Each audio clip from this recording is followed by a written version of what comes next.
Sir ఈ కళ్ళల్లో కూడా రాళ్ళు ఫామ్ అవుతాయి అని చెప్పేసి వీడియోస్ చూస్తూ ఉంటాం. అది ఎవరికి జరుగుతుంది? కళ్ళ కంటే కూడా ఈ కాల్షియం డిపాజిట్స్ ఉంటాయి కంజంక్టివా అంటే ఈ రెప్పల కింద భాగం పైన భాగం డ్రైనెస్ తోటి ఓకే కాంక్రీషన్స్ అంటారు. అంతేగాని రాళ్ళు ఫామ్ అవడం అనేది రేర్. అది కొంచెం హార్డ్ డిపాజిట్స్ లాగా ఉంటాయి. కాల్షియం డిపాజిట్స్, డ్రగ్ డిపాజిట్స్, మనం ఎక్కువ రోజులు డ్రాప్స్ వాడాల్సి వచ్చినప్పుడు ఆ ప్రెసిపిటేట్స్ అంతా అక్కడ కలెక్ట్ అయ్యి అట్లా కొంచెం గట్టిగా అయిపోయి ఉండొచ్చు. కానీ బట్ రాళ్ళు ఫామ్ అవ్వడం కళ్ళకు అనేది రేర్. అండ్ పల్లెటూళ్ళలో అంటే కొన్ని ప్లేసెస్లో ఐస్ క్లీన్ చేస్తారు వాళ్ళే అంటే గ్రాస్ కానీ ఇలాంటి వాటిని యూజ్ చేసి. అది ఎంత safe? Definitely not. Especially plant products, ప్లాంట్కి సంబంధించింది కళ్ళకి తగిలినా మంచిది కాదు. ఇంకొకటి ఏంటంటే సారీ, ఒంట్లో ఏదైనా జబ్బు ఉంటే ఊళ్ళల్లో మందు వైద్యాలు చేస్తారు కదా, ఆయుర్వేదం లాంటివి ఏమైనా చేసినప్పుడు కళ్ళల్లో వేస్తారు ఆ డ్రాప్స్. స్కిన్కి సంబంధించి కానీ ఏదైనా లోపల ప్రాబ్లం ఉన్నా కళ్ళ నుండి ట్రీట్మెంట్ చేస్తారు. పాలు కూడా పోస్తుంటారు విన్నాను. ప్లస్ నెయ్యి కూడా, వేడి నెయ్యి కానీ అవన్నీ ఇట్స్ లాజికల్ గా వెళ్తారు. It's not good for the I, definitely not good. And heat మంచిది కాదు. వేడి పాలు పోయడము లేదా నెయ్యి పోయడము అసలు మంచిది కాదు. వాళ్ళ లాజిక్ ఏంటంటే లూబ్రికేషన్ ఉంటుంది కదా, సో స్మూత్ అవుతుంది అనేది వాళ్ళ logic. But it's not good. Heat, వేడి అనేది ఇంపార్టెంట్, మంచిది కాదు.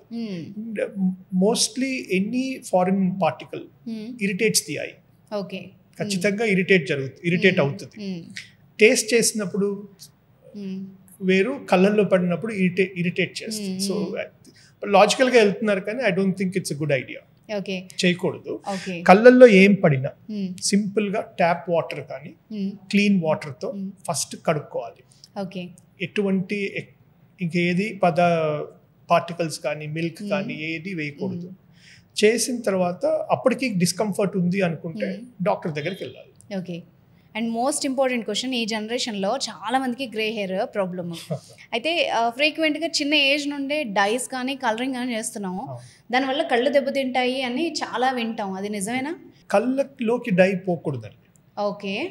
బై మిస్టేక్ కళ్ళలో కానీ డై వెళ్ళడం ఇలా జరిగితే డెఫినెట్లీ ఇట్స్ కెమికల్ కాబట్టి ఇంజరీ జరగచ్చు.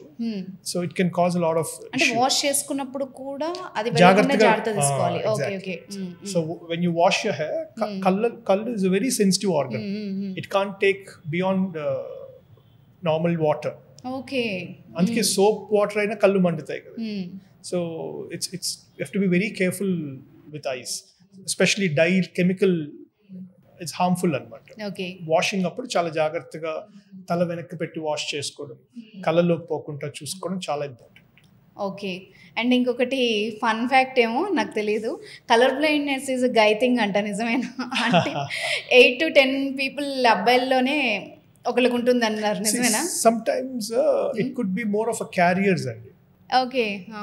సమ్ టైమ్స్ కొన్ని ఇష్యూస్లో, జెనెటిక్ ఇష్యూస్లో విమెన్ ఆర్ క్యారియర్స్. అంటే వాళ్ళు ఇంప్లిమెంట్ ఆ జీన్ ఉంటుంది బట్ ఎగ్జిబిట్ కాదు, ఆ కలర్ బ్లైండ్నెస్ అనేది రాదు, వాళ్ళ పిల్లలకి వచ్చేస్తుంది.